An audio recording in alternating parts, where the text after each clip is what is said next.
CM సహాయ నిధి ద్వారా పేద ప్రజల జీవితాల్లో వెలుగులు నింపుతున్నట్లు, అనారోగ్యంతో బాధపడుతున్న బాధితులు అవసరమైన సమయంలో సీఎం రిలీఫ్ ఫండ్ ను సద్వినియోగం చేసుకోవాలని భూపాలపల్లి ఎమ్మెల్యే గండ్ర సత్యనారాయణరావు అన్నారు.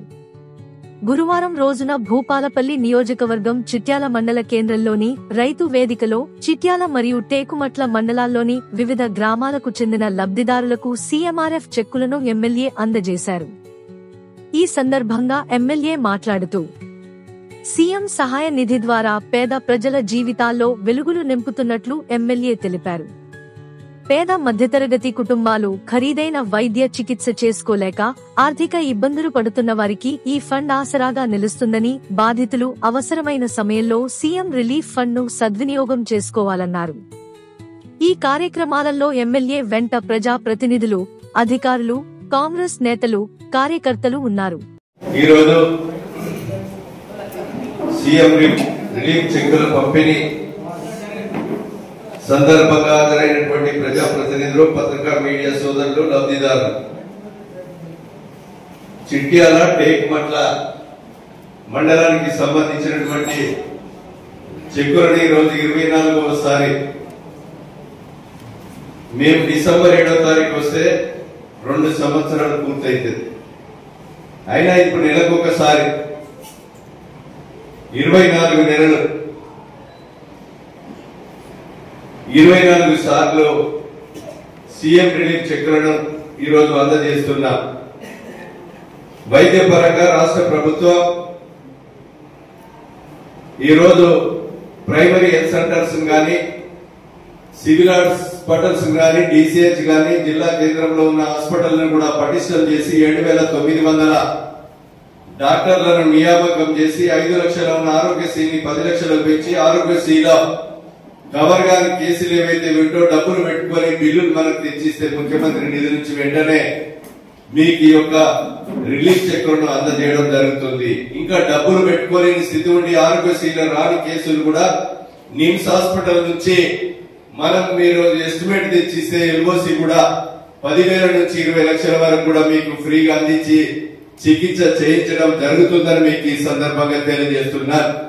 కనుక ఈ రోజు నియోజకవర్గ ప్రజలకు మీడియా ద్వారా నేను ఒకటే విజ్ఞప్తి చేస్తున్నా, ఆరోగ్యశ్రీల కవర్ కాకుండా ఈ రోజు డబ్బులు పెట్టుకోలేని పరిస్థితి ఉన్నా మీరు ఎవరైనా మన దృష్టికి తీసుకొస్తే నిమ్స్ హాస్పిటల్ నుంచి ఎస్టిమేట్ తీసుకురండి.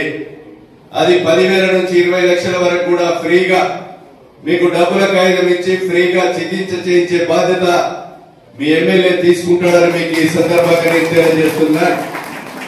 కనుక దీన్ని అందరూ కూడా దృష్టిలో పెట్టుకోవాల్సిందిగా కోరుతూ, ఈ రోజు గత బీఆర్ఎస్ ప్రభుత్వంలో మొత్తం అన్ని రంగాలలో నిర్వీర్యం చేసి మిగులు రాష్ట్రాన్ని 8 లక్షల కోట్ల అప్పు చేసి ఈ రోజు అప్పు చేసినా కూడా చెప్పిన మాట అమలు చేయాలని ఈ 2 సంవత్సరాల కాలంలో మేము ఈ రోజు 400 కోట్లు ఆర్టీసీకి నెలకు గడుతూ ఆడబిడ్డలకు ఉచిత బస్సు ప్రయాణం కల్పిస్తూ 58,000 ఉద్యోగాలు, చదువుకున్న బిడ్డలకు ఉద్యోగాలు కల్పించాం. వివిధ రంగాలలో 6 లక్షల కొత్త రేషన్ కార్డులు కల్పించాం.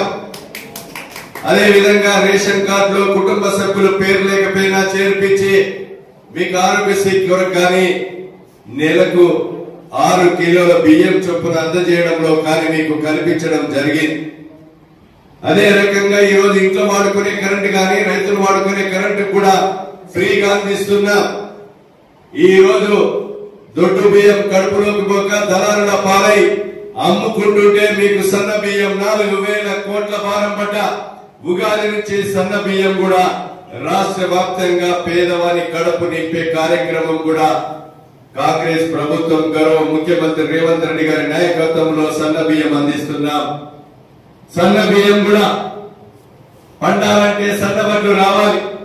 సన్నబడ్లు పండించే వారికి కూడా 500 బోనస్ ఇస్తామన్నాం. పోయిన వానకాలం ఇచ్చిన మధ్యలో వేసంగి రాలేదు. ఆర్థిక పరిస్థితి బాగలేక ఈ వానకాలం 2,900 కోట్ల రూపాయలు మీకు కాంటాతో పాటు మీకు డబ్బులతో పాటు బోనస్ కూడా వెంటనే పడే విధంగా కూడా ప్రభుత్వం చర్యలు తీసుకుంటుందని మీకు ఈ సందర్భంగా నేను తెలియజేస్తున్నా.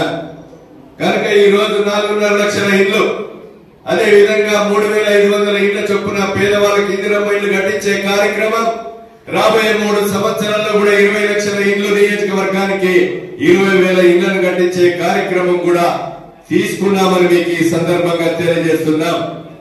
అదే విధంగా ఇళ్ల కార్యక్రమమే కాకుండా రేషన్ కార్డులు గాని భూముల పట్టాలు గాని అదే విధంగా ఇందిరమ్మ ఇళ్లలో 1 రూపాయి కూడా అవినీతి లేకుండా అక్రమాలు లేకుండా నిజాయితీగా పని చేయడం జరుగుతుందని మీకు ఈ సందర్భంగా తెలియజేస్తున్నాం. అధికారులు గాని దళారులు గాని ఎవరైనా డబ్బులు తిన్నా మా దృష్టికి తీసుకురండి. ప్రభుత్వం కఠినమైన చర్యలు కూడా తీసుకుంటుందని మీకు ఈ సందర్భంగా తెలియజేస్తున్నాం.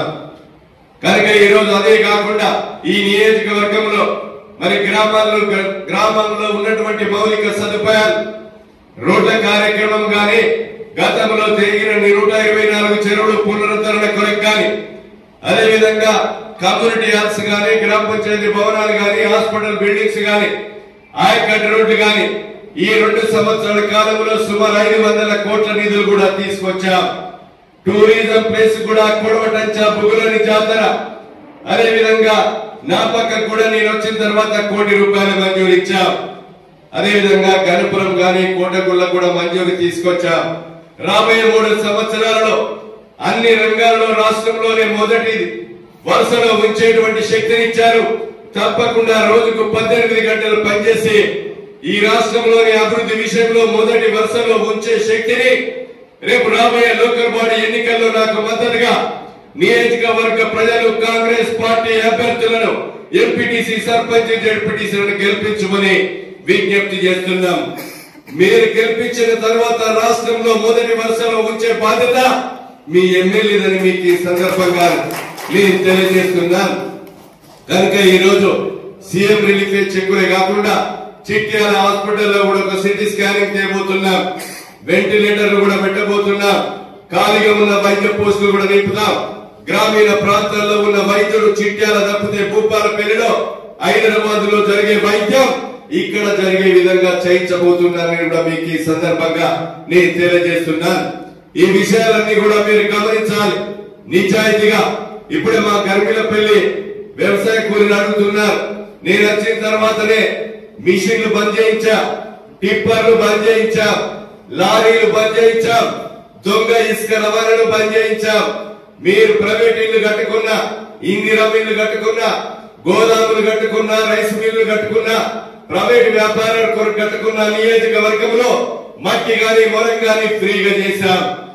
ఈ రోజు దానివల్ల నియోజకవర్గంలో ఉన్నటువంటి వ్యక్తులకు ఎలాంటి పన్ను లేకుండా చేశాం. కాగోపల్లి వెంకట్రావు పల్లె పేరు మీద ఇసుక కారులు పెట్టి, లారీలు పెట్టి, టిప్పర్లు పెట్టి మీరు ఎన్నుకున్నటువంటి ప్రజాప్రతినిధులే అపార్ట్మెంట్ కట్టి దొంగతనంగా ఇసుక అమ్ముకొని మరి ప్రభుత్వ సొమ్మును దుర్వినియోగం చేశారని సందర్భంగా నేను తెలియజేస్తున్నాను. అవినీతికి అడ్డుకట్టేశాం. నిజాయితీగా ప్రజల పక్షాన ఎలాంటి పన్నులు లేకుండా చేసి నేను వచ్చిన తర్వాతనే లేబర్ ద్వారా ఇసుక ట్రాక్టరే నింపాలి.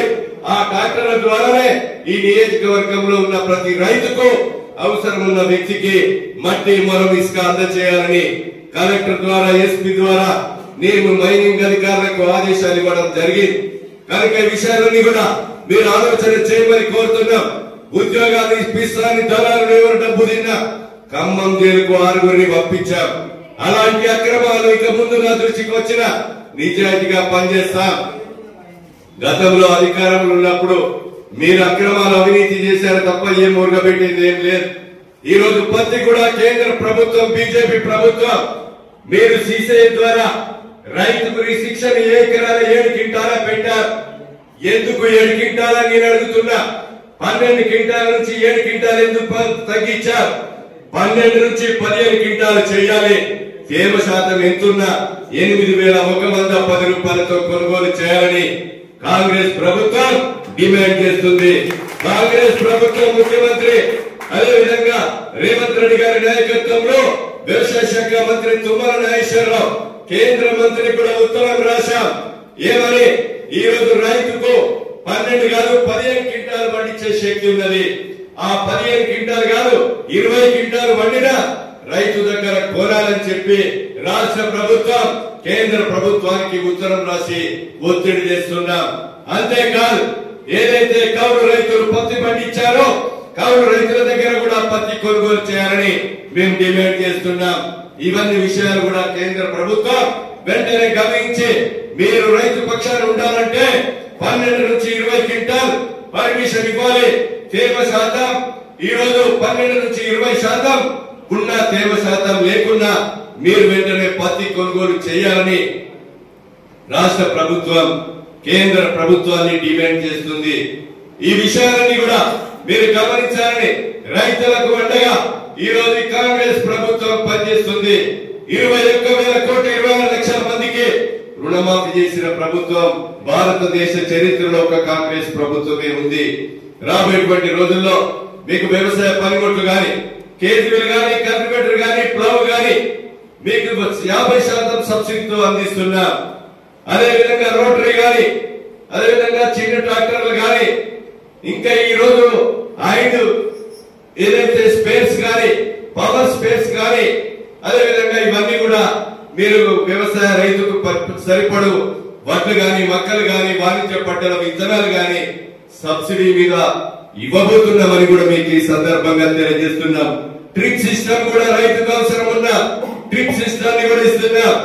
ఈ విషయాన్ని కూడా మీరందరూ కూడా గమనించాలని కోరుతున్నా. ఈ రోజు ఓట్లేసి గెలిపిస్తే వ్యాపారాలు చేసుకోవడం కాదు. నేను ఒకటే చెప్పా ఎన్నికల ముందు నియోజకవర్గంలో ఉన్న సమస్యలే మా వ్యాపారం అని, పేదవారి కష్టమే మా వృత్తి అని చెప్పా. అదే ఎజెండాతో పోతున్నాం. జిల్లా కలెక్టర్ అయినా ప్రిన్సిపల్ సెక్రటరీ అయినా ఎలాంటి అధికారైనా ప్రజలకు జవాబుదారీతనంగా ఉండే విధంగా మీ ఎమ్మెల్యే పనిచేస్తారు తప్ప ఎప్పుడు కూడా అవినీతి అక్రమాలకు తావుండదని కూడా మీకు ఈ సందర్భంగా నేను తెలియజేస్తున్నాను. కనుక ఈ విషయాలన్నీ కూడా గమనించాలని కోరుతున్నాం. ఎప్పటికీ పదే ఎందుకు చెప్తున్నామంటే దొంగలు ఈ రోజు ప్రతిపక్షాలన్నీ కూడా బీజేపీ ప్రభుత్వం మనం ఒక అగ్గిపట్ల కొన్నా ఓటర్లో బువ్వ తిన్నా లేకపోతే ఆఖరికి రోగం వచ్చి మందులు కొనుక్కున్నా జిఎస్టీ పన్నేసి మన రక్తం తాగుతున్నారు. ఈ రోజు పన్నుల పేరు మీద దోపిడీ చేస్తున్నారు. ఈ రోజు దేవుని పేరు చెప్పి అక్షంతలు కలిపి అయోధ్య పేరు మీద ఊరికి కలిపి ఓట్లు దండుకొని 3 సార్లు ఎన్నికై 1 కోటి ఉద్యోగాలు సంవత్సరానికి 2 కోట్ల ఉద్యోగాలు ఇస్తాని 13 సంవత్సరాలలో 1 కోటి ఉద్యోగాలు కూడా ఇవ్వలేదు. కనుక ఈ రోజు మీరు ఒక్కసారి ఆలోచన చేయాలి. నిజాయితీగా 58,000 ఉద్యోగాలు కల్పించాం. ఆర్థిక పరిస్థితి ఆరోగ్యకరంగా లేకున్నా వాళ్ళు చేసిన 8 లక్షల అప్పుకు 1,83,000 కోట్లు అసలు మిత్తి కట్టాం. ఇంకా 7 లక్షల అప్పు ఉన్నది. ఆ 7 లక్షల అప్పు కూడా అసలు మిత్తి కడుతూ రాబోయే రోజుల్లో ఇంకా 25,000 మా ఆడబిడ్డలకు ఇవ్వాలి. పెన్షన్ కూడా పెంచాలి. అవి కూడా 2 చేసి తీరుతామని కూడా మీకు ఈ సందర్భంగా నేను తెలియజేస్తున్నా. నిజాయితీగా ఆర్థిక పరిస్థితిని బట్టి మేము ఇచ్చిన మాట తప్పకుండా కాంగ్రెస్ పార్టీ ఒక స్వతంత్రం తెచ్చిన పార్టీగా తెలంగాణ ఇచ్చిన పార్టీగా నిజాయితీగా పనిచేయడం జరుగుతుందని కూడా మీకు ఈ సందర్భంగా నేను గుర్తు చేస్తున్నాను. కనుక ఈ విషయాలన్నీ కూడా గుర్తు పెట్టుకొని నేను ఒకటే అభ్యర్థిస్తున్నా. ముఖ్యమంత్రి మద్దతుగా కాంగ్రెస్ ప్రభుత్వానికి మద్దతుగా గండ్ర సత్తన్నకు మద్దతుగా రాబోయేటువంటి సర్పంచ్ ఎంపీటీసీ జెడ్పీటీసీ ఎన్నికల్లో కాంగ్రెస్ ప్రభుత్వానికి ఓట్లేసి గెలిపించి రాబోయే 3 సంవత్సరాలు ఇంకా 20,000 ఇళ్లు మిగిలి ఉన్నటువంటి అభివృద్ధి కార్యక్రమాలు చేసుకునే దిశలో ప్రతి ఓటరు భాగస్వామి కావాలని మీకు ఈ సందర్భంగా తెలియజేస్తూ